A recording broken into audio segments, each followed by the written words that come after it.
엄마, 미안해요. 문자 한 통이 전부였습니다. 말수는 휴게소 주차장 한가운데 서 있었어요. 빗물이 우산을 넘어 어깨를 적셨습니다. 방금 전까지 서 있던 자리, 아들의 차가 사라진 그 자리를 멍하니 바라봤어요. 머플러 냄새만 희미하게 남아 있었습니다. 손에 쥔 핸드폰이 떨렸어요. 아들에게 전화를 걸었지만 신호음만 길게 울렸습니다. 며느리에게도 역시 받지 않았어요. 70살 노인이 낯선 바닷가 휴게소에 혼자 남겨진 순간이었습니다.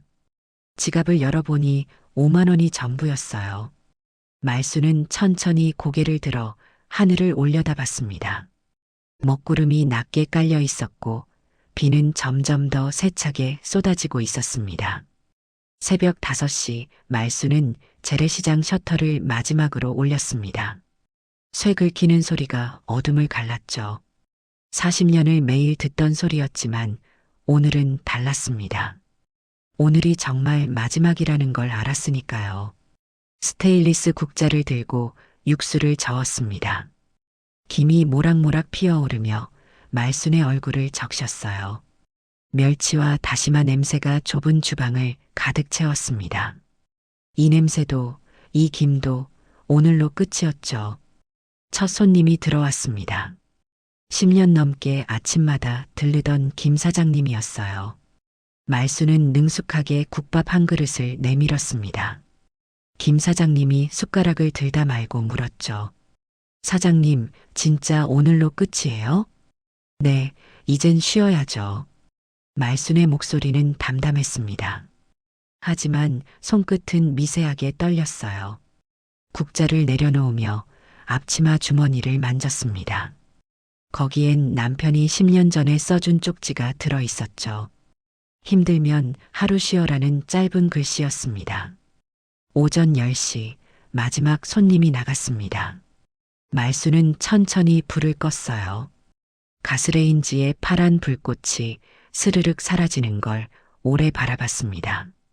그리고 카운터 뒤에서 남편의 사진을 꺼냈죠. 액자 속 남편은 환하게 웃고 있었습니다. 말수는 마른 행주로 액자를 닦았어요. 유리에 묻은 먼지가 닦일 때마다 남편의 얼굴이 조금씩 선명해졌습니다.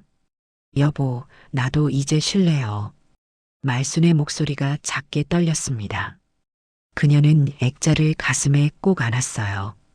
10년 만에 처음 흘리는 눈물이 뺨을 타고 흘러내렸죠.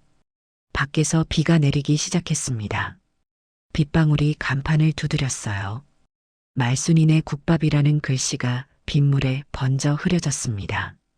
40년을 지킨 이름이 천천히 지워지고 있었죠. 말수는 마지막으로 주방을 둘러봤습니다. 달고 다른 도마, 기름때 묻은 환풍기, 손때 묻은 냉장고, 손잡이. 모든 게 말순의 세월이었어요. 그녀는 긴 한숨을 내쉬며 앞치마를 벗었습니다. 마지막으로 셔터를 내리는 순간 말순의 손이 멈칫했습니다. 정말 이걸로 끝일까요? 이제 어디로 가야 할까요? 그녀는 고개를 저으며 셔터를 완전히 내렸습니다. 쇠가 바닥에 닿는 둔탁한 소리가 새벽 시장에 울렸죠. 비는 점점 더 세차게 내렸습니다. 가게 문을 닫고 집으로 돌아가는 길, 말수는 우산도 없이 비를 맞으며 걸었습니다. 빗물이 머리카락을 타고 목덜미로 흘러내렸어요. 차가웠지만 신경 쓰이지 않았습니다. 마음이 더 차가웠으니까요. 버스 정류장에서 버스를 기다리는데 옆에 서 있던 아주머니가 말을 걸었습니다. 시장에서 종종 보던 단골이었죠. 사장님, 가게 닫으신다며? 이제 편히 쉬실 때도 됐지. 말수는 억지로 미소를 지었습니다. 입꼬리는 올라갔지만 눈은 웃지 않았어요. 그래야죠, 뭐. 자식들이 챙겨줄 거 아니에요. 이젠 기대도 되고. 아주머니는 환하게 웃으며 말했습니다. 하지만 말순의 가슴 속엔 묘한 불안이 스멀스멀 기어올랐어요. 기댄다는 게 뭘까요? 정말 기댈 수 있을까요? 버스에 올라 맨 앞자리에 앉았습니다. 창밖으로 비에 젖은 거리가 흘러갔어요. 말수는 창문에 비친 자기 얼굴을 오래 들여다봤습니다. 백발이 성성한 70살 노인. 주름진 얼굴, 축 처진 어깨. 나는 이제 누구지? 버스가 흔들릴 때마다 말순의 몸도 따라 흔들렸습니다. 마치 뿌리 뽑힌 나무처럼요. 40년간 서 있던 자리를 떠나니 자기가 어디로 가야 할지 모르겠었어요. 집에 도착하자 현관 우편함이 빵빵하게 부풀어 있었습니다. 말수는 우편물을 꺼냈어요. 대출 광고지 4장, 부동산 전단지 2장. 유독 집 담보 대출이라는 글자가 눈에 들어왔습니다. 우연치곤 너무 많네. 말수는 고개를 저으며 전단지를 쓰레기통에 던졌습니다. 하지만 마음 한구석이 불편했어요. 뭔가 잘못된 예감이 스쳤죠. 현관문을 열고 들어서는 순간 거실에서 불이 켜져 있었습니다. 말수는 깜짝 놀라 멈춰 섰어요. 엄마 왔어요? 아들 도영의 목소리였습니다. 말수는 가슴을 쓸어내리며 안으로 들어갔어요. 소파에는 도영과 며느리 지아가 앉아 있었습니다. 테이블 위엔 케이크 상자가 놓여 있었죠. 깜짝이야. 언제 왔니? 조금 전에요. 엄마 가게 닫는 날인데 혼자 있으면 안 되잖아요. 도영이 환하게 웃으며 말했습니다. 지아도 따라 웃었어요. 하지만 그 웃음이 말순에겐 조금 어색하게 느껴졌습니다. 지아가 케이크 상자를 열며 말했습니다. 어머니, 이제 푹 쉬세요. 자식이 챙길 차례잖아요. 말수는 고개를 끄덕였습니다. 하지만 속으로는 챙긴다는 말이 무겁게 가라앉았어요. 챙김을 받는다는 건 내가 짐이 된다는 뜻일까요? 도영이 케이크 조각을 말순 앞에 놓으며 말했습니다. 엄마, 우리가 여행 계획 짰어요. 바닷가 쪽으로 힐링 좀 하고 오자고요. 말순은 포크를 들다 말고 도영을 바라봤습니다. 도영의 눈빛이 너무 반짝였어요. 마치 뭔가를 간절히 바라는 사람처럼요. 여행?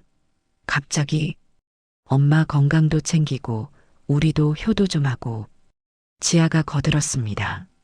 말수는 천천히 고개를 끄덕였어요. 하지만 가슴속 불안은 점점 더 커져만 갔습니다. 창밖에선 비가 여전히 내리고 있었습니다. 다음 날 아침 말수는 식탁에 앉아 있었습니다. 도영과 지아는 아침 일찍부터 분주하게 움직였어요. 지아가 태블릿을 들고 말순 옆에 앉았습니다. 어머니, 이것 좀 보세요. 화면에는 바닷가 펜션 사진들이 가득했습니다. 푸른 바다, 깨끗한 방, 환하게 웃는 사람들. 지아의 손가락이 화면을 넘기며 설명했어요. 여기 공기도 좋고 조용해요. 어머니 건강 체크도 하고 우리끼리 시간도 보내고. 말수는 화면을 바라보며 고개를 끄덕였습니다. 그런데 지아가 화면을 넘기다 잠깐 멈춘 순간 다른 파일이 보였어요. 세무상담 자료라는 제목이었죠. 말순의 눈이 그 글자에 잠깐 머물렀습니다. 지아가 재빨리 화면을 넘겼습니다. 말순은 아무 말 없이 커피를 마셨어요. 하지만 가슴속에서 뭔가 꿈틀거렸습니다. 도영이 주방에서 나오며 말했습니다. 엄마, 그리고 집 얘기 좀 해야 할 것 같아. 말순의 손이 커피잔을 쥔 채 멈췄습니다. 도영은 식탁에 앉으며 조심스럽게 말을 이었어요. 사업이 좀 어려워져서요. 자금이 필요한데 엄마 집을 담보로 대출을 좀 받으면 어떨까 해서. 말순은 천천히 도영을 바라봤습니다. 도영의 얼굴에는 땀이 송골송골 맺혀 있었어요. 44살 아들의 얼굴이 갑자기 낯설게 느껴졌습니다. 대출? 잠깐만요. 금방 갚을 거예요. 그리고 세무사님이랑 상담해서 절세 방안도 알아봤어요. 지아가 재빨리 거들었습니다. 말수는 두 사람의 얼굴을 번갈아 봤어요.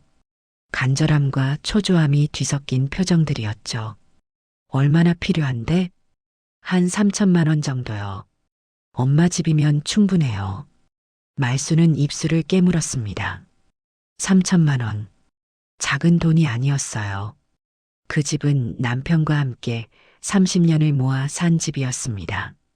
등기권리증엔 남편 이름과 말순의 이름이 나란히 적혀 있었죠. 생각 좀 해봐야겠다. 말순의 목소리는 낮았습니다. 도영의 얼굴이 굳어졌어요. 지아가 말순의 손을 잡으며 말했습니다.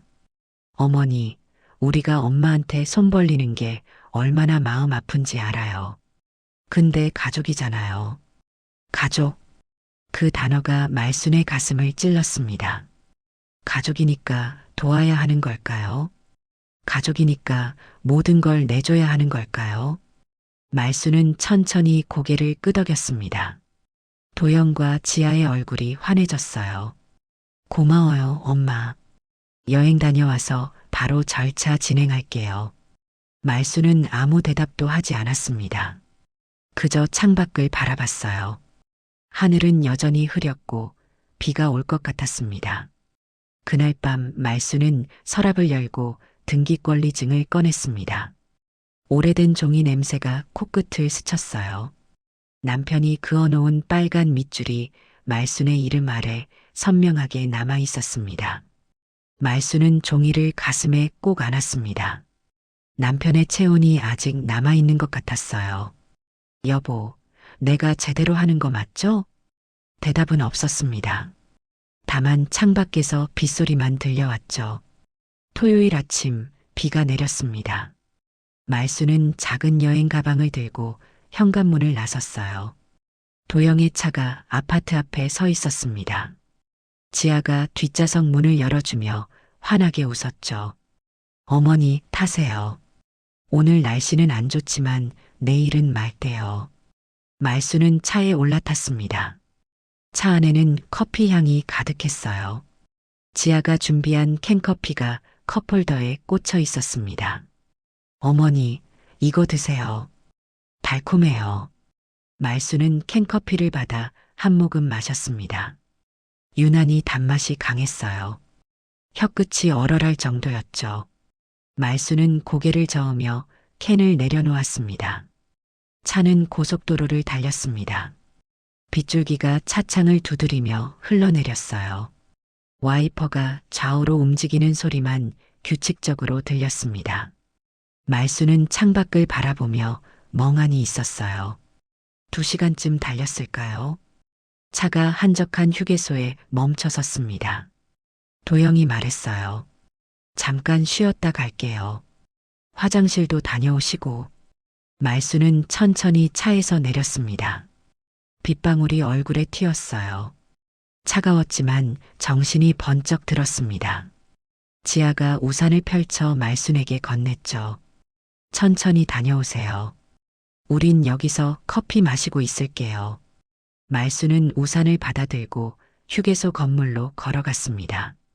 화장실 거울 앞에 서서 자기 얼굴을 바라봤어요. 백발이 비에 젖어 이마에 달라붙어 있었습니다. 말순은 손으로 머리를 쓸어 넘겼어요. 거울 속 자신이 낯설었습니다. 언제 이렇게 늙었을까요? 말순은 핸드백을 열고 립스틱을 꺼냈어요. 그러다 다시 넣었습니다. 굳이 예쁜 얼굴로 갈 필요가 있나?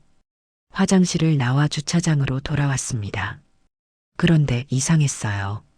아까 차가 서 있던 자리가 비어 있었습니다. 말순은 멈춰 섰어요. 주변을 둘러봤습니다. 차가 없었어요. 말순의 심장이 빠르게 뛰기 시작했습니다. 주차장을 천천히 걸으며 차를 찾았어요. 하지만 어디에도 도영의 차는 보이지 않았습니다. 핸드폰을 꺼내 도영에게 전화를 걸었습니다. 신호음이 길게 울렸어요. 1번, 2번, 3번. 아무도 받지 않았습니다. 지아에게도 전화했어요. 역시 받지 않았죠. 말순의 손이 떨리기 시작했습니다. 빗물이 우산 밖으로 튀어 손등을 적셨어요. 차가운 감촉이 피부를 파고들었습니다. 다시 휴게소 안으로 들어갔습니다. 카페 안을 살폈어요. 없었습니다. 편의점도 들어가 봤습니다. 역시 없었죠. 말수는 다시 밖으로 나왔어요.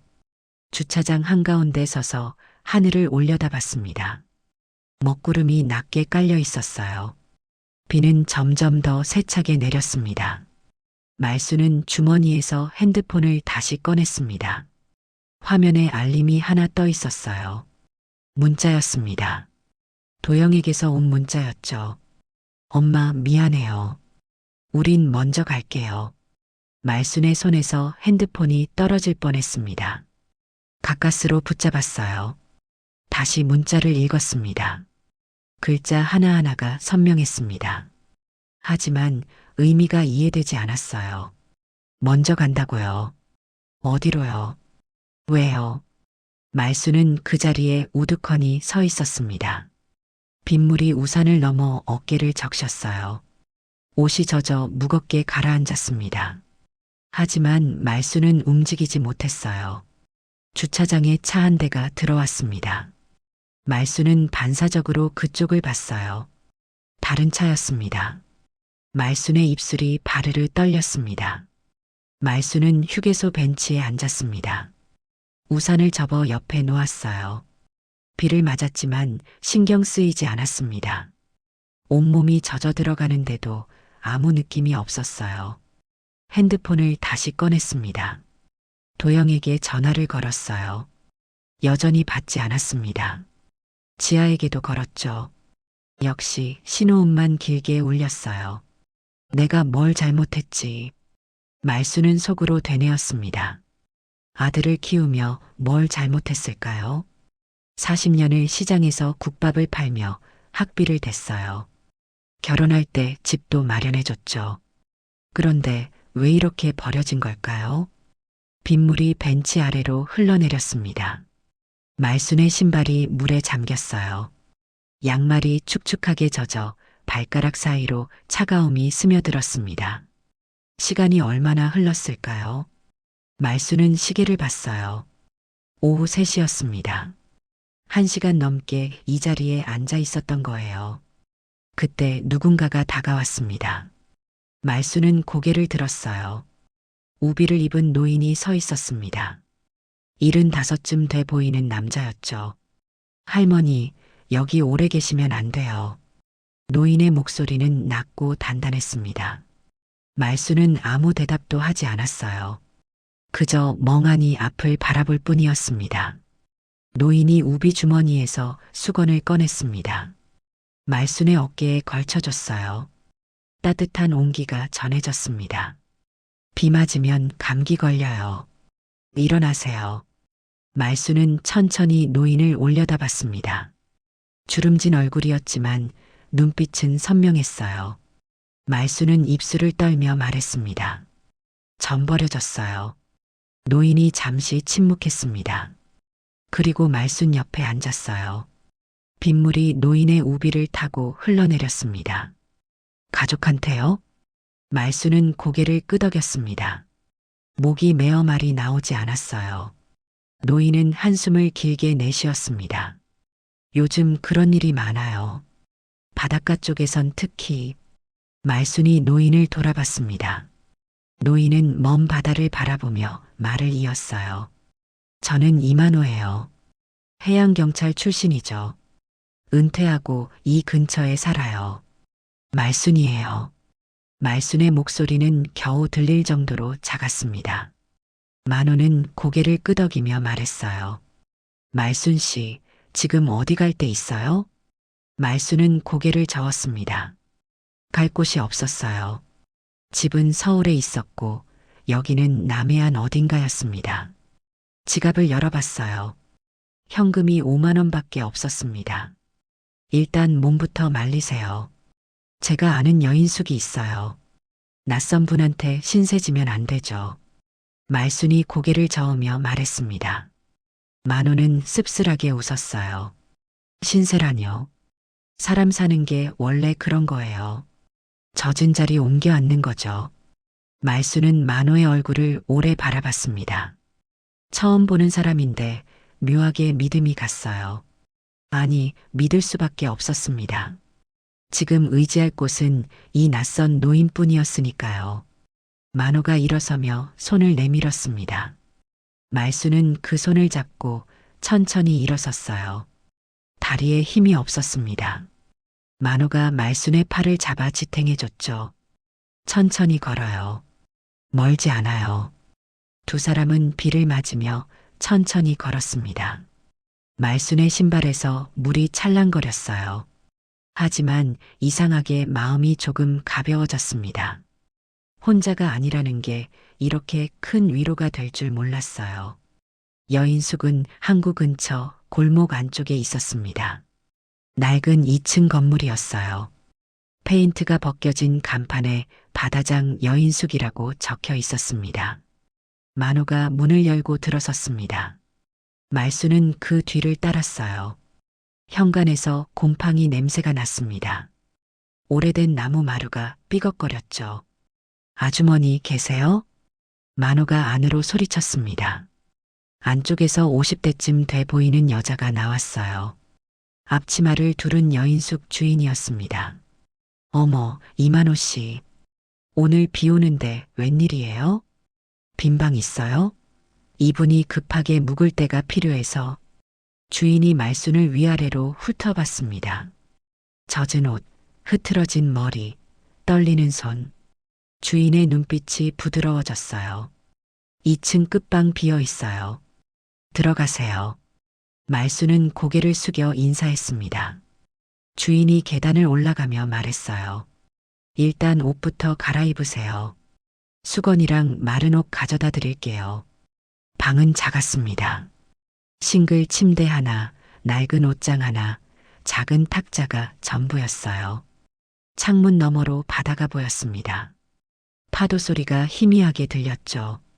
말수는 침대 끝에 앉았습니다. 온몸에서 물이 뚝뚝 떨어졌어요. 가방을 열어봤습니다. 다행히 안쪽은 젖지 않았어요.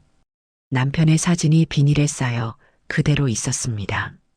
사진을 꺼내 손으로 쓸어내렸습니다.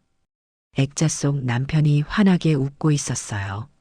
말순의 눈시울이 뜨거워졌습니다. 여보, 내가 여기까지 왔어요. 말이 끝나기도 전에 눈물이 터져 나왔습니다. 말수는 사진을 가슴에 안고 소리 없이 울었어요. 어깨가 들썩였습니다. 문을 두드리는 소리가 났습니다. 말수는 재빨리 눈물을 닦았어요. 주인이 문을 열고 들어왔습니다. 손에 수건과 옷가지를 들고 있었죠. 이거 입으세요. 큰 거라 헐렁하겠지만 그래도 마른 게 낫죠. 고맙습니다. 주인이 나가고 말수는 옷을 갈아입었습니다. 낯선 옷이었지만 따뜻했어요. 젖은 옷을 벗으니 몸이 조금 가벼워졌습니다. 창가에 섰습니다. 밖은 여전히 비가 내리고 있었어요. 항구의 정박한 배들이 파도에 흔들렸습니다. 말수는 유리창에 손을 댔어요. 차가운 유리의 감촉이 손바닥에 전해졌습니다. 내가 여기까지 온 거구나. 말수는 속으로 되뇌었습니다. 서울에서 몇 시간이나 떨어진 낯선 바닷가. 아들에게 버려진 이 자리. 모든 게 비현실적이었어요. 탁자 위에 오래된 라디오가 놓여 있었습니다. 말수는 라디오를 켰어요. 지지직 잡음이 흐르다가 아나운서의 목소리가 들렸습니다. 남해안 지방에 강풍주의보가 발효되었습니다. 해안가 주민 여러분은 안전에 유의하시기 바랍니다. 말수는 라디오를 끄려다 말고 그냥 뒀습니다. 목소리라도 있는 게 나았어요. 너무 고요하면 생각이 많아질 것 같았습니다. 침대에 누웠습니다. 천장에 물 얼룩이 군데군데 져 있었어요. 말수는 눈을 감았습니다. 파도 소리가 자장가처럼 들렸죠. 이틀만 쉬다 가자. 말수는 스스로에게 다짐했습니다. 그리고 깊은 잠에 빠져들었어요. 40년 만에 처음으로 아무것도 신경 쓰지 않는 잠이었습니다. 다음 날 아침 말수는 핸드폰 진동 소리에 잠에서 깼습니다. 화면을 보니 낯익은 이름이 떠 있었어요. 윤복래. 시장에서 40년을 함께한 친구였습니다. 말수는 잠시 망설였습니다. 전화를 받으면 뭐라고 말해야 할까요? 지금 자기 처지를 어떻게 설명해야 할까요? 하지만 핸드폰은 계속 울렸어요. 말수는 떨리는 손으로 통화 버튼을 눌렀습니다. 여보세요. 말수나, 너 왜 이래? 목소리가 왜 그래? 복래의 목소리는 걱정으로 가득했습니다. 말수는 입술을 깨물었어요. 대답하려는 순간 목이 메었습니다. 눈물이 핑 돌았죠. 복래야. 그 한마디에 모든 게 담겨 있었습니다. 복래는 즉시 알아챘어요. 무슨 일이야? 지금 어디야? 말수는 창밖을 바라봤습니다. 어제와 달리 오늘은 해가 나 있었어요. 항구에 햇살이 반짝였습니다. 말수는 천천히 입을 열었어요. 나 지금 남해 쪽에 있어. 도영이가 날 여기 두고 갔어. 전화기 너머로 복래의 날카로운 숨소리가 들렸습니다. 뭐라고? 그게 무슨 소리야?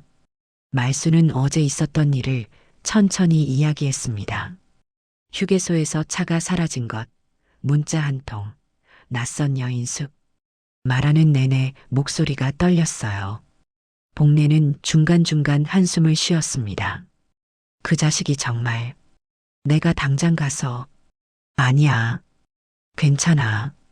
나 혼자 생각 좀 할 시간이 필요해. 복래는 잠시 침묵했습니다. 그리고 조심스럽게 물었어요. 말수나, 너 이제 어쩔 거야? 서울로 돌아올 거야? 말수는 대답하지 못했습니다. 서울로 돌아가면 뭐가 달라질까요? 아들은 여전히 자기를 짐으로 여길 테고 며느리는 집을 노릴 거예요. 그 집으로 돌아가서 또 눈치를 봐야 할까요? 잘 모르겠어. 복래가 한숨을 길게 내쉬었습니다. 그리고 밝은 목소리로 말했어요. 말수나, 내가 지금 있는데 한번 와봐. 실버타운인데 여기 정말 괜찮아. 실버타운? 말순이 되물었습니다. 복래는 신이 나서 설명했어요. 응, 작년에 들어왔거든. 여기 사람들 다들 새 인생 사는 것 같아. 혼자 사는 사람도 많고 같이 밥 먹고 텃밭도 가꾸고. 복래의 목소리가 점점 커졌습니다. 말수는 핸드폰을 귀에서 조금 떼어냈어요. 나도 처음엔 무서웠어. 낯선 사람들이랑 사는 거. 근데 지금은 여기가 집 같아. 아니, 집보다 나아. 말수는 복래의 말을 듣고 있었습니다. 실버타운. 가족이 아닌 사람들과 함께 사는 곳. 그게 정말 집보다 나을 수 있을까요? 거기 돈 많이 들지 않아? 입주금은 좀 들어. 근데 말수나, 넌 집 있잖아. 그걸로 충분해. 말순의 가슴이 철렁했습니다. 집. 도영과 지아가 담보로 대출받으려던 그 집. 지금쯤 서류는 어떻게 됐을까요? 집이 지금 어떻게 될지 모르겠어. 말순의 목소리가 떨렸습니다. 복래가 단호하게 말했어요. 말순아, 그 집은 내 거야. 내 이름으로 된 집이라고. 절대 뺏기면 안 돼. 말수는 고개를 끄덕였습니다. 하지만 어떻게 지켜야 할지 막막했어요. 복래야, 나 무서워. 어떻게 해야 할지 모르겠어. 말수나. 복래의 목소리가 낮아졌습니다. 진지했어요. 내가 없어지면 세상이 줄어들어. 나한테도 시장 사람들한테도. 그러니까 포기하지 마. 알았지? 말순의 눈에서 눈물이 흘러내렸습니다. 하지만 이번엔 슬픔이 아니었어요. 뭔가 따뜻한 게 가슴속에서 스멀거렸습니다. 고마워, 복래야. 뭐가 고마워? 우리 40년 친구잖아. 나중에 여기 한번 와봐. 내가 안내해줄게. 통화를 끊고 말수는 핸드폰을 내려놓았습니다. 복래의 목소리가 귓가에 맴돌았어요. 내가 없어지면 세상이 줄어들어. 그 말이 계속 되풀이됐습니다. 말수는 창밖을 바라봤습니다. 항구에서 갈매기들이 날아올랐어요. 하얀 날개가 햇빛에 반짝였습니다. 말수는 처음으로 미소를 지었어요. 작은 미소였지만 진짜였습니다. 나도 다시 시작할 수 있을까? 말수는 속으로 물었습니다. 대답은 아직 몰랐어요. 하지만 적어도 질문을 던질 수 있게 됐습니다. 그것만으로도 어제보다 나았어요. 침대에서 일어나 세면대로 갔습니다. 거울 속 자기 얼굴을 봤어요. 백발, 주름, 축 처진 눈꺼풀. 하지만 눈빛만은 어제와 달랐습니다. 조금 살아있었어요. 말수는 찬물로 얼굴을 씻었습니다. 차가운 물이 뺨을 타고 흘러내렸어요. 정신이 번쩍 들었습니다. 옷을 갈아입고 방문을 열었습니다. 복도에서 생선 굽는 냄새가 났어요.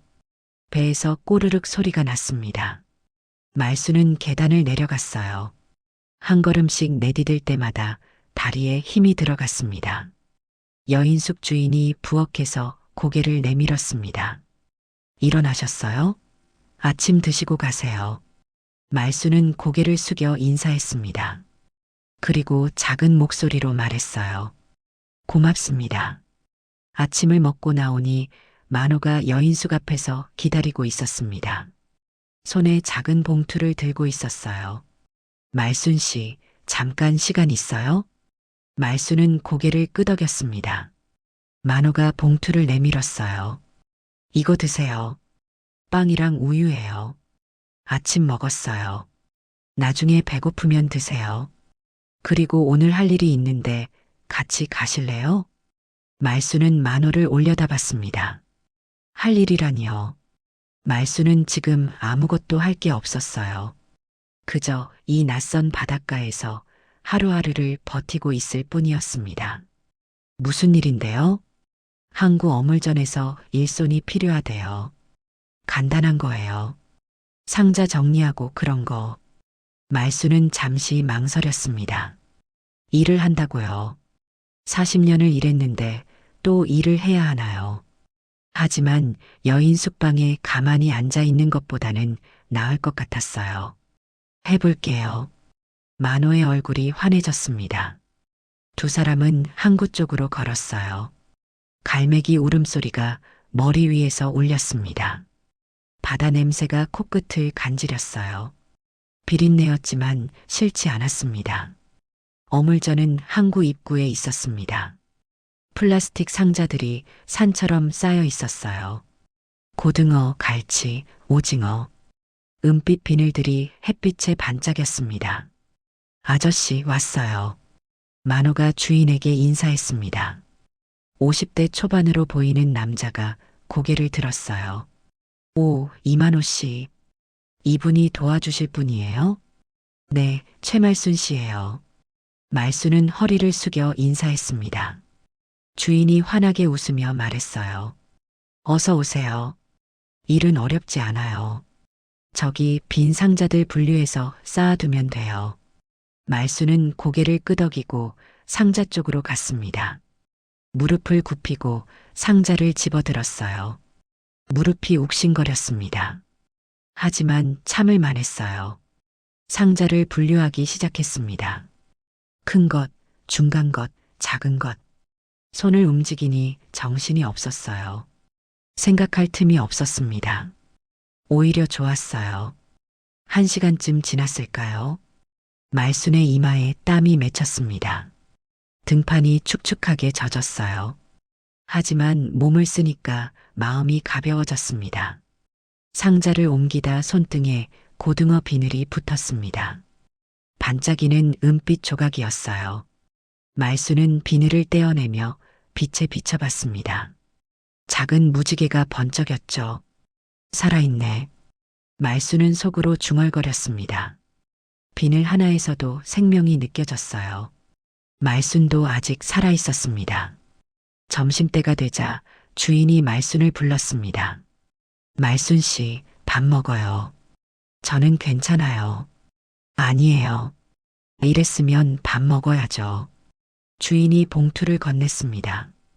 현금이었어요. 10,000원짜리 5장이었습니다. 이건 뭐예요? 일당이에요. 오전 일한 거. 말수는 손을 내저었습니다. 받을 수 없었어요. 겨우 상자 몇 개 옮긴 건데요. 받으세요. 일한 만큼 받는 게 당연하죠. 주인이 말순의 손에 돈을 쥐어줬습니다. 말순은 돈을 내려다봤어요. 5만 원. 크지 않은 돈이었지만 무게가 달랐습니다. 남의 돈이 아니라 스스로 번 돈이었으니까요. 고맙습니다. 말순의 목소리가 떨렸습니다. 주인은 웃으며 손을 흔들었어요. 점심 먹고 와요. 저기 칼국수집 괜찮아요. 말순은 한국 골목을 걸었습니다. 손에 쥔 돈이 따뜻했어요. 칼국수집 문을 열고 들어갔습니다. 칼국수 하나 주세요. 40년 만에 처음으로 자기 돈으로 밥을 사 먹는 순간이었습니다. 남편 돈도 아들 돈도 아닌 말순의 돈이었어요. 칼국수가 나왔습니다. 김이 모락모락 피어올랐어요. 말순은 젓가락을 들고 면발을 집어 올렸습니다. 입에 넣자 쫄깃한 식감이 느껴졌어요. 맛있네. 사실 맛은 평범했습니다. 하지만 이상하게 달았어요. 남의 눈치 보지 않고 먹는 밥이 이렇게 달 줄 몰랐습니다. 말수는 국물까지 다 마셨습니다. 그릇을 내려놓으며 배를 쓸어내렸어요. 배가 따뜻했습니다. 마음도 따뜻했어요. 가게를 나와 다시 어물전으로 갔습니다. 오후 일도 해야 했어요. 주인이 환하게 웃으며 맞아줬습니다. 다 먹었어요? 이제 저쪽 생선 좀 닦아주세요. 말수는 고개를 끄덕이고 일을 시작했습니다. 물수건으로 생선을 닦았어요. 차가운 물이 손끝을 스쳤습니다. 비린내가 코를 찔렀죠. 하지만 싫지 않았습니다. 오히려 좋았어요. 몸을 쓰고 돈을 벌고 밥을 먹는 것. 이 단순한 일들이 말순에게 힘을 줬습니다. 저녁 때가 되자 만호가 다시 나타났습니다. 말순 씨, 오늘 수고했어요. 이제 들어가요. 말순은 손을 씻고 일어섰습니다. 무릎이 아팠지만 기분은 좋았어요. 두 사람은 해안가를 따라 천천히 걸었습니다. 오늘 어땠어요? 만호가 물었습니다. 말수는 잠시 생각하다 대답했어요. 좋았어요. 오랜만에 내가 누군지 느꼈어요. 만호가 빙그레 웃었습니다. 두 사람은 아무 말 없이 걸었어요. 석양이 바다를 붉게 물들이고 있었습니다. 말수는 주머니에서 남은 돈을 꺼내 만져봤습니다. 3만 원이 남아 있었어요. 작은 돈이었지만 말순에겐 큰 돈이었습니다. 자유의 무게였으니까요. 여인숙에 도착해 방으로 들어갔습니다. 침대에 앉아 핸드폰을 봤어요. 도영에게서 아무 연락도 없었습니다. 말수는 핸드폰을 내려놓고 창밖을 바라봤어요. 별이 떠오르고 있었습니다. 말수는 오랜만에 별을 세어봤어요. 하나, 둘, 셋. 별이 많았습니다. 나도 저렇게 빛날 수 있을까? 말수는 속으로 물었습니다. 대답은 아직 몰랐어요. 하지만 적어도 오늘 하루는 빛났습니다. 작은 빛이었지만 진짜 빛이었어요. 일주일이 흘렀습니다. 말수는 매일 아침 어물전에 나갔어요. 상자를 정리하고 생선을 닦고 손님을 응대했습니다. 몸은 피곤했지만 마음은 가벼웠어요. 어느 날 아침 말수는 침대에 앉아 핸드폰을 확인하고 있었습니다. 문자 알림이 하나 떠 있었어요. 발신인은 모르는 번호였습니다. 말수는 문자를 열었어요. 가등기 접수 완료. 한지야. 말순의 손이 얼어붙었습니다. 핸드폰이 손에서 미끄러질 뻔했어요. 가등기. 그 말의 의미를 몰랐지만 불길했습니다. 며느리 이름이 적혀 있었으니까요. 말수는 서랍을 열었습니다. 여행 가방 속에 넣어둔 등기권리증을 꺼냈어요. 종이를 펼쳐 들여다봤습니다. 남편 이름과 말순의 이름이 나란히 적혀 있었어요. 내 이름인데 말수는 중얼거렸습니다. 가슴이 두근거렸어요. 뭔가 잘못됐습니다. 무엇이 어떻게 잘못됐는지 정확히 몰랐지만 집이 위험하다는 건 알 수 있었어요. 말수는 핸드폰을 들고 지아에게 전화를 걸었습니다. 신호음이 한 번 울리고 바로 연결됐어요. 어머니, 지아의 목소리는 차가웠습니다. 말수는 떨리는 목소리로 물었어요. 가등기가 뭐예요? 아, 그거요. 어머니 집 명에 정리하는 거예요. 세금 문제 때문에. 내 허락 없이요? 말순의 목소리가 높아졌습니다. 지아가 한숨을 쉬었어요. 어머니, 저희가 전에 말씀드렸잖아요. 가족끼리는 이렇게 하는 거예요. 나는 허락 안 했어요. 어머니, 지금 어디 계세요? 돌아오세요. 얘기해요. 말수는 대답하지 않았습니다. 통화를 끊어버렸어요. 손이 바들바들 떨렸습니다. 방문을 두드리는 소리가 났습니다. 말수는 재빨리 등기권리증을 가방에 넣었어요. 문을 열자 만호가 서 있었습니다. 말순 씨, 오늘 일 안 나가요? 말수는 고개를 저었습니다. 만호가 말순의 얼굴을 보더니 물었어요. 무슨 일 있어요? 말수는 핸드폰을 보여줬습니다. 문자 내용을 읽은 만호의 얼굴이 굳어졌어요. 이거 심각한데요. 가등기는 집 소유권이 넘어가기 직전 단계예요. 말순의 얼굴에서 핏기가 사라졌습니다. 다리에 힘이 풀려 침대에 주저앉았어요. 어떻게 해요? 일단 증거부터 모아야 해요. 어머니 동의 없이 진행된 거니까. 만호가 침착하게 말했습니다. 말수는 만호를 올려다봤어요. 어떻게 모아요? 제 동생이 법무사예요. 상담받아봐요. 말수는 고개를 끄덕였습니다. 하지만 마음 한구석이 무거웠어요. 법무사, 서류, 소송. 모든 게 낯설고 두려웠습니다. 만호가 말순의 어깨를 가볍게 두드렸습니다. 말순 씨, 이제 울지 마세요. 싸워야 할 때예요. 말수는 고개를 들었습니다. 눈물이 핑 돌았지만 참았어요. 만호 말이 맞았습니다. 울 시간이 없었어요. 네, 싸울게요. 말순의 목소리는 작았지만 단단했습니다. 이틀 뒤 말수는 항구 근처 카페에 앉아 있었습니다. 만호의 동생인 법무사를 만나기로 한 날이었어요. 커피잔을 손으로 감싸고 있었지만 따뜻함이 느껴지지 않았습니다. 카페 문이 열렸습니다.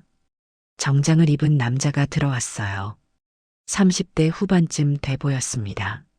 하지만 법무사가 아니었어요. 낯선 사람이었습니다. 남자가 말순을 보더니 다가왔습니다.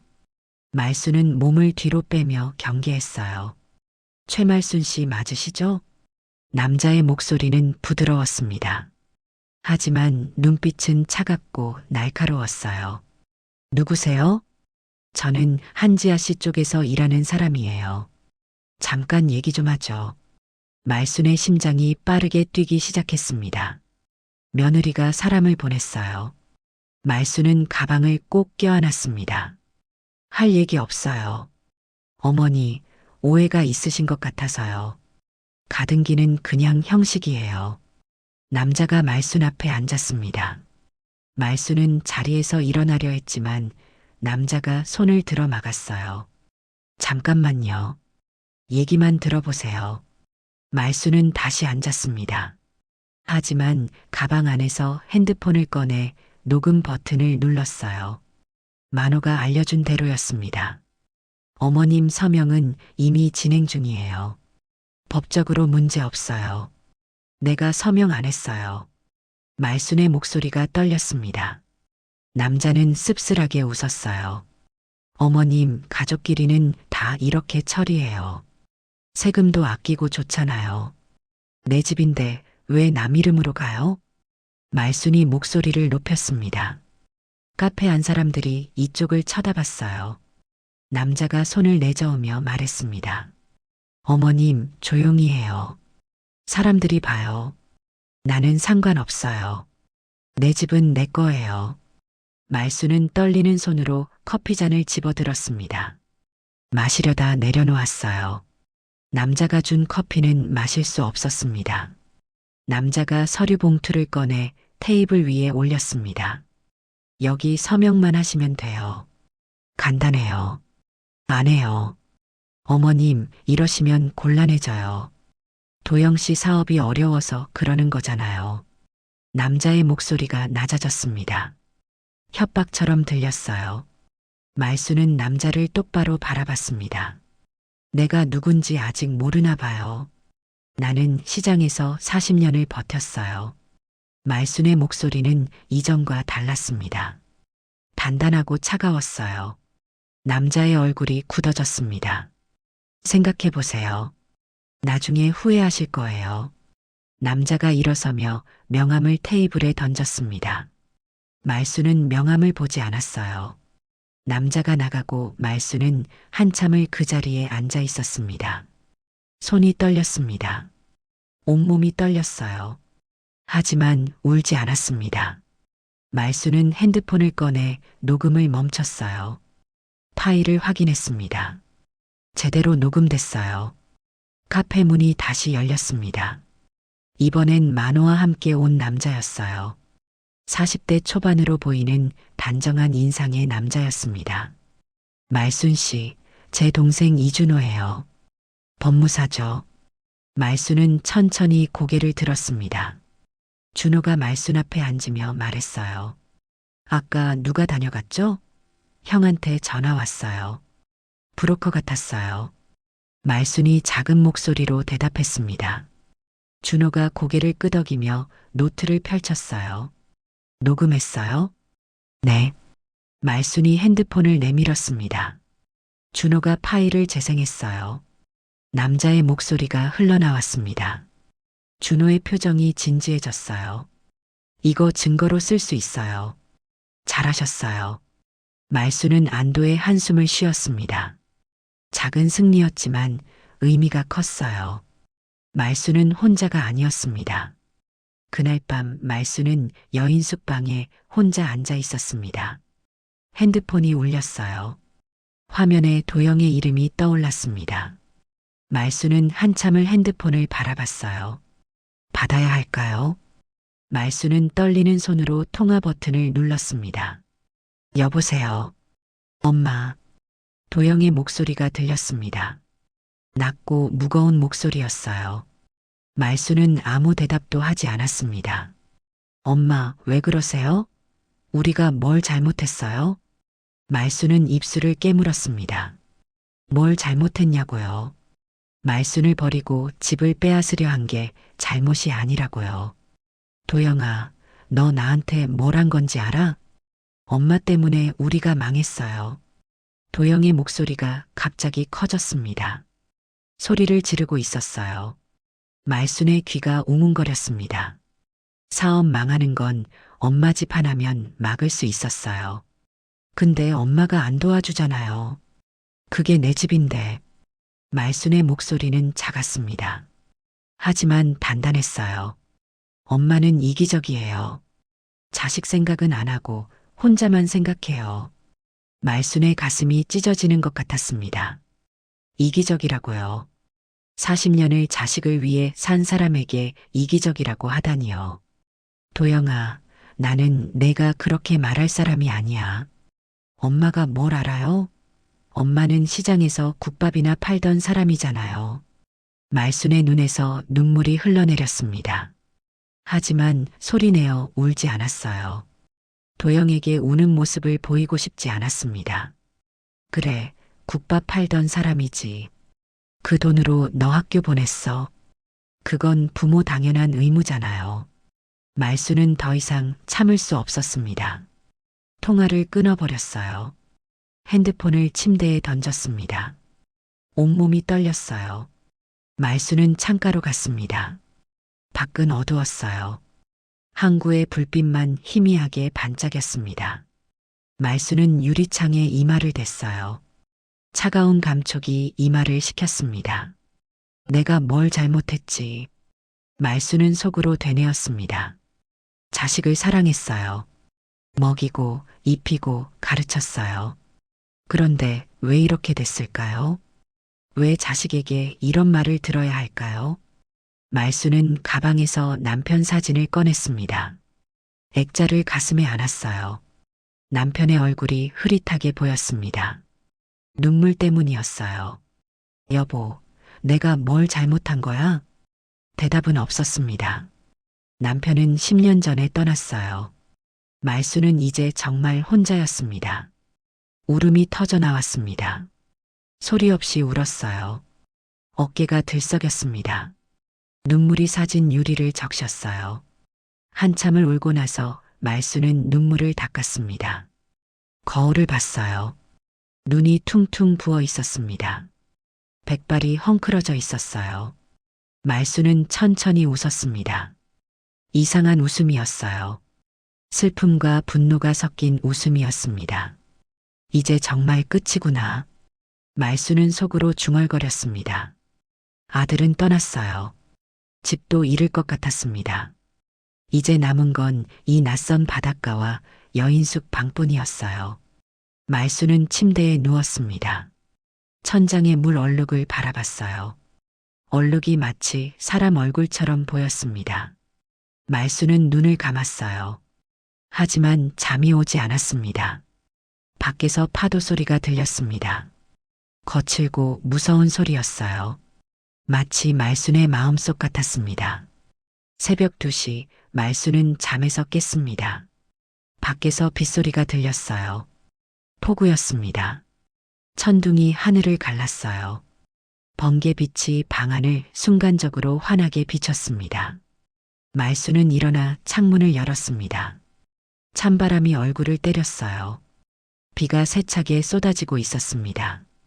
항구의 배들이 파도에 심하게 흔들렸어요. 말순은 옷을 입었습니다. 여인숙 주인이 준 낡은 우비를 걸쳤어요. 방문을 열고 복도로 나갔습니다. 계단을 천천히 내려갔어요. 나무 계단이 삐걱거렸습니다. 현관문을 열고 밖으로 나갔습니다. 빗방울이 얼굴을 때렸어요. 차가웠습니다. 하지만 말수는 신경 쓰지 않았어요. 항구 쪽으로 걸어갔습니다. 선착장에 도착했습니다.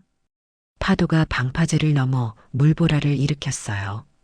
말수는 방파제 위에 섰습니다. 바람이 우비를 휘감았어요. 몸이 뒤로 밀리는 것 같았습니다. 번개가 또 번쩍였습니다. 순간 바다 전체가 하얗게 빛났어요. 파도가 이빨처럼 날카로웠습니다. 말수는 파도를 바라봤어요. 저기 들어가면 편할까? 그런 생각이 스쳤습니다. 하지만 곧 고개를 저었어요. 아니었습니다. 그건 도망이었어요. 말수는 도망치고 싶지 않았습니다. 2번은 안 당해. 말순이 바다를 향해 소리쳤습니다. 목소리가 바람에 실려 날아갔어요. 하지만 말수는 다시 소리쳤습니다. 2번은 절대 안 당해. 천둥 소리가 말순의 목소리를 덮었습니다. 하지만 말수는 계속 소리쳤어요. 비를 맞으며 바람을 맞으며 파도를 향해 소리쳤습니다. 온몸이 젖었습니다. 머리카락에서 물이 뚝뚝 떨어졌어요. 우비 안으로 빗물이 스며들었습니다. 하지만 이상하게 몸이 뜨거웠어요. 말수는 방파제에서 내려왔습니다. 해안가를 따라 걸었어요. 모래가 신발 안으로 들어왔습니다. 발바닥이 얼얼했어요. 돌무더기 사이에 유리 조각이 끼어 있었습니다. 말수는 유리 조각을 집어들었어요. 날카로웠습니다. 손가락에서 피가 났어요. 말수는 유리 조각을 주머니에 넣었습니다. 이것도 쓸모가 있을 거야. 말수는 속으로 중얼거렸습니다. 버려진 것도 쓸모가 있었어요. 말순도 마찬가지였습니다. 해안을 따라 한참을 걸었습니다. 다리가 아팠어요. 무릎이 욱신거렸습니다. 하지만 멈추지 않았어요. 계속 걸었습니다. 어느새 폭우가 잦아들었습니다. 이슬비로 바뀌었어요. 하늘이 조금씩 밝아지고 있었습니다. 새벽이 오고 있었어요. 말수는 멈춰 섰습니다. 뒤를 돌아봤어요. 자기가 걸어온 발자국이 모래 위에 찍혀 있었습니다. 빗물에 지워지고 있었지만 아직 남아 있었어요. 나는 여기 있었어. 말수는 속으로 말했습니다. 비록 발자국이 지워져도 말수는 여기 있었어요. 존재했습니다. 여인숙으로 돌아왔습니다. 계단을 올라 방문을 열었어요. 젖은 옷을 벗고 수건으로 몸을 닦았습니다. 거울을 봤어요. 눈빛이 어제와 달랐습니다. 살아 있었어요. 말수는 침대에 앉아 핸드폰을 꺼냈습니다. 복례에게 문자를 보냈어요. 나 괜찮아. 싸울 준비됐어. 문자를 보내고 말수는 창밖을 바라봤습니다. 비가 완전히 그쳤어요. 구름 사이로 햇살이 새어나오고 있었습니다. 새로운 날이 시작되고 있었어요. 다음 날 아침 말수는 준호의 법무사 사무실로 향했습니다. 만호가 함께 갔어요. 버스를 타고 1시간을 달렸습니다. 시내의 작은 건물 2층에 사무실이 있었어요. 문을 열고 들어가자 준호가 책상에서 일어났습니다. 어서 오세요. 앉으세요. 말수는 의자에 앉았습니다. 책상 위에 서류들이 가지런히 쌓여 있었어요. 준호가 노트북을 열며 말했습니다. 우선 등기부등본부터 확인해 봤어요. 가등기가 접수는 됐지만 아직 본등기는 안 됐어요. 그게 무슨 뜻이에요? 아직 집이 완전히 넘어간 건 아니에요. 막을 수 있어요. 말순의 가슴에서 뭔가 풀리는 느낌이었습니다. 아직 늦지 않았어요. 준호가 프린터를 켜며 말을 이었습니다. 필요한 서류가 몇 가지 있어요. 등기권리증, 인감증명서, 그리고 어머님이 동의하지 않았다는 증거요. 녹음 파일 있어요. 말순이 핸드폰을 꺼내 테이블 위에 올려놓았습니다. 준호가 파일을 컴퓨터로 옮겼어요. 재생 버튼을 눌렀습니다. 브로커의 목소리가 사무실에 울려 퍼졌습니다. 서명은 이미 진행 중이에요. 준호의 얼굴이 진지해졌어요. 이거 확실한 증거예요. 본인 동의 없이 진행했다는 게 명백하죠. 준호가 키보드를 두드렸습니다. 프린터에서 서류가 나오기 시작했어요. 말수는 서류를 하나씩 받아들었습니다. 손이 떨렸어요. 여기 서명하시면 돼요. 이건 가등기 무효 신청서고 이건 사기 고소장이에요. 말수는 볼펜을 들었습니다.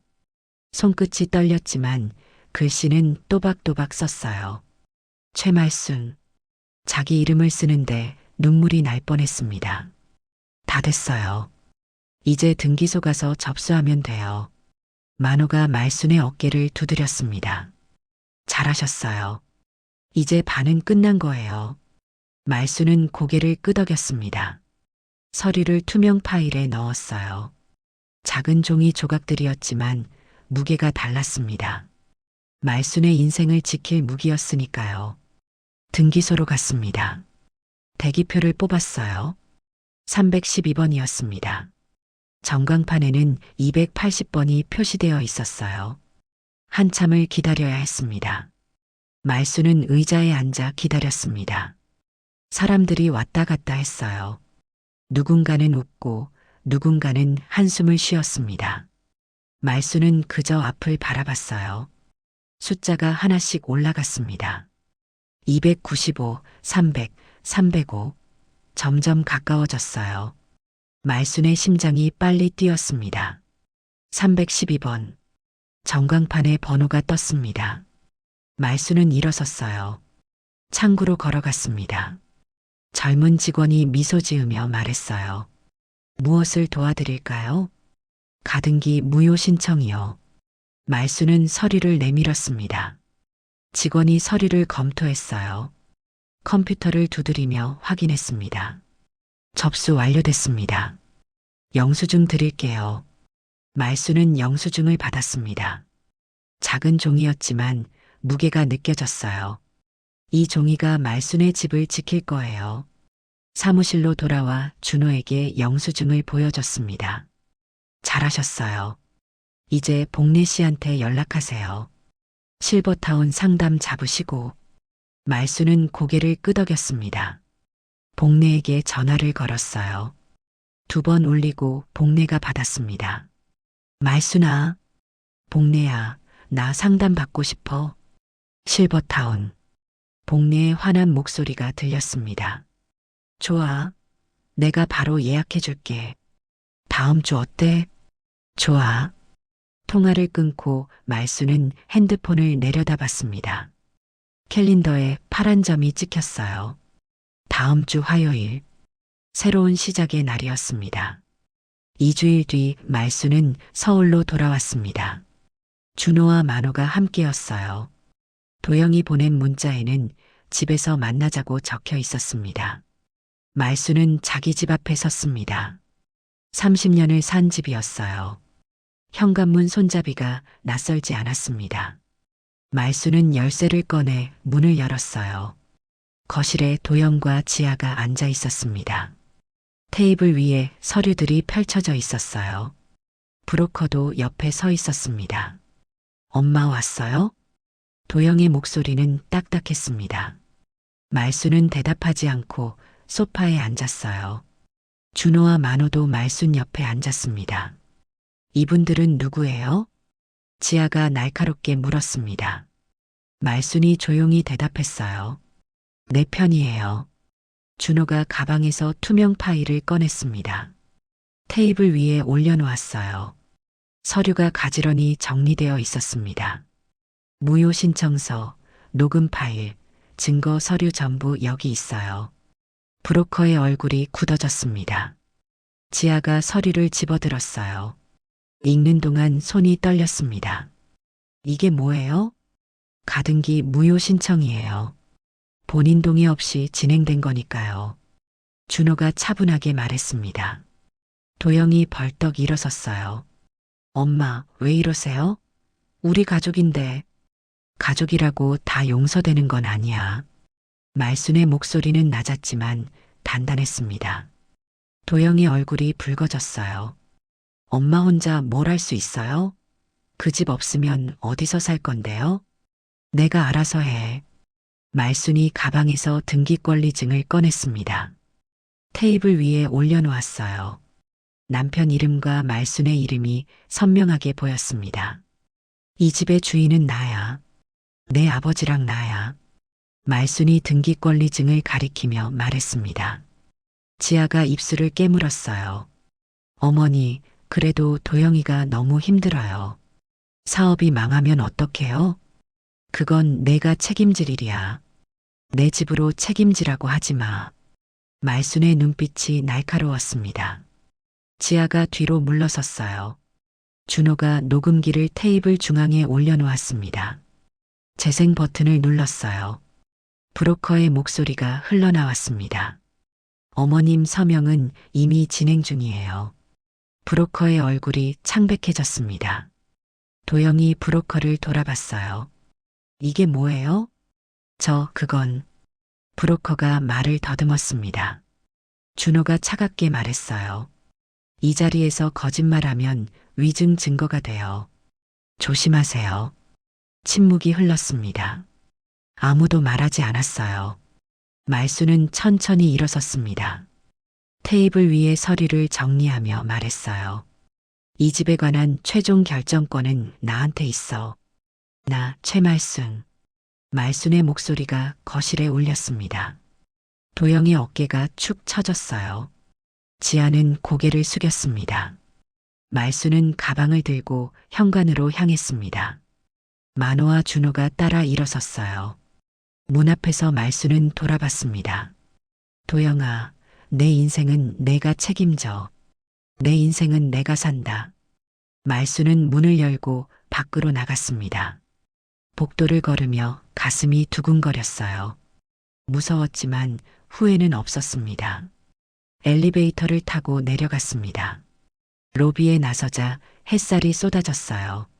말순은 하늘을 올려다봤습니다. 구름 한 점 없이 맑았어요. 말순은 미소 지었습니다. 작지만 진짜 미소였어요. 한 달 뒤 말수는 다시 항구에 있었습니다. 하지만 이번엔 달랐어요. 여행 가방이 아니라 작은 짐 가방을 들고 있었습니다.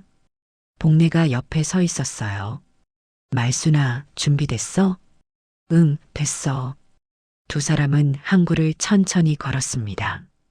비가 그친 뒤라 하늘이 맑았어요. 구름 사이로 햇살이 쏟아졌습니다. 만호가 선착장에서 기다리고 있었습니다. 손을 흔들었어요. 말순도 손을 들어 화답했습니다. 말순 씨, 잘 지냈어요? 덕분에요. 말순은 만호에게 봉투를 건넸습니다. 안에 현금이 들어 있었어요. 여인 숙비랑 신세 증거예요. 아니에요. 이건 너무 많아요. 받으세요. 제가 번 돈이에요. 말순의 목소리는 단단했습니다. 만호는 더 이상 거절하지 않았어요. 봉투를 받으며 미소 지었습니다. 실버타운 잘 다녀와요. 네, 다녀올게요. 말수는 우비를 벗어 만호에게 건넸습니다. 그 우비는 폭우 속에서 말순을 지켜준 것이었어요. 이것도 돌려드릴게요. 아니요, 가지세요. 비 올 때 쓰세요. 말수는 우비를 가방에 넣었습니다. 그리고 항구를 마지막으로 둘러봤어요. 어물전, 칼국수집, 여인숙. 모든 게 낯설지 않았습니다. 복례가 말순의 팔을 잡았습니다. 가자. 버스 시간 됐어. 버스 정류장으로 걸어갔습니다. 갈매기들이 머리 위를 날았어요. 울음소리가 바람에 실려왔습니다. 버스가 왔습니다. 두 사람은 버스에 올랐어요. 맨 뒤에 앉았습니다. 말수는 창밖을 바라봤어요. 버스가 출발했습니다. 항구가 점점 멀어졌어요. 말수는 핸드폰을 꺼내 만호에게 문자를 보냈습니다. 오늘은 제 이름으로 저녁을 먹어요. 고맙습니다. 곧 답장이 왔습니다. 바다 잔잔. 말수는 미소 지었습니다. 핸드폰을 내려놓고 가방에서 남편 사진을 깨냈어요. 액자를 손으로 쓸어내렸습니다. 여보, 나 이제 괜찮아요. 혼자서도 괜찮아요. 복례가 말순의 어깨에 머리를 기댔습니다. 말순아, 우리 앞으로 잘 살자. 그래, 잘 살자. 버스는 해안도로를 달렸습니다. 바다가 창밖으로 펼쳐졌어요. 파도가 잔잔했습니다. 햇빛이 물결에 반짝였어요. 말수는 핸드폰 캘린더를 열었습니다. 다음 주 화요일에 파란 점이 찍혀 있었어요. 실버타운 입주 날짜였습니다. 새로운 시작이었죠. 말수는 창밖을 바라보며 속으로 중얼거렸습니다. 이제야 진짜 내 인생이 시작됐어. 버스는 계속 달렸습니다. 항구는 이미 보이지 않았어요. 하지만 말순의 마음속에는 남아 있었습니다. 그곳에서 말순은 다시 일어섰으니까요. 해가 높이 떠올랐습니다. 구름 한 점 없는 하늘이었어요. 말순은 눈을 감았습니다. 따뜻한 햇살이 얼굴을 비쳤어요. 말순은 웃었습니다. 조용하지만 깊은 웃음이었어요. 잃은 살, 새로운 출발. 늦지 않았습니다. 버스는 멈추지 않고 달렸습니다. 앞으로, 계속 앞으로. 말순의 여행은 끝났지만 말순의 인생은 이제 시작이었습니다.